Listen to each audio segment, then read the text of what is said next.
இந்த வருஷம் எவன் வீட்டுல நல்ல மாடு வரைஞ்சாங்க அவன் வீட்டுக்கு பரிசு கொளுத்தான். 5 மாடு ஒன்னா நின்று பாத்துக்கடா. ஆனா ஒரு ஐசேஜி மாடு ஒன்னா நின்று இன்னைக்கு தாமா பாக்குறேன். ஆமா உன் மாட்டை பார்த்து பரிசு கொடுக்கலாம் வந்துட்டேமா. தெய்வமே என்ன மாடுறான். இதோடா விஜய் நடிச்சாரா வாரிசு பேச்சுல குடுக்க வந்த நான் பரிசு. இதோட சூர்யா நடிச்சா கங்குவா இப்படி வந்து தொங்குவா. இதோடா ரஜினி நடிச்சாரா கூலி இப்ப நீ ஆக போற காலி. இதோட சூர்யா நடிச்சாரா மாசு உள்ள போடி லூசு.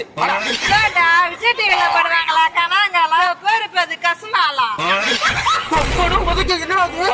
மாட்டை ஆடு தூத்திட்டு போகுது. இதை வரைஞ்ச புள்ளியாவது யாருமா விளவாமா? இப்ப என்ன நான் தான் வரைஞ்சேன். இது நீ வரைஞ்சியா? பொண்டாட்டி வரைஞ்சா நல்லா இருக்கு, அதான் நானே வரைஞ்சேன். இப்ப மட்டும் என்ன வாழுது? நல்லா இருக்கு. என் பொண்டாட்டி முடிஞ்சுது எவ்வளவு தேவலை. இந்த வீடு மாடு இழிச்சா மாடு மேய்க்கிற கூட மச்சான்னு சொல்லலாம். அந்த கதையா இருக்கு இவ்வளவு.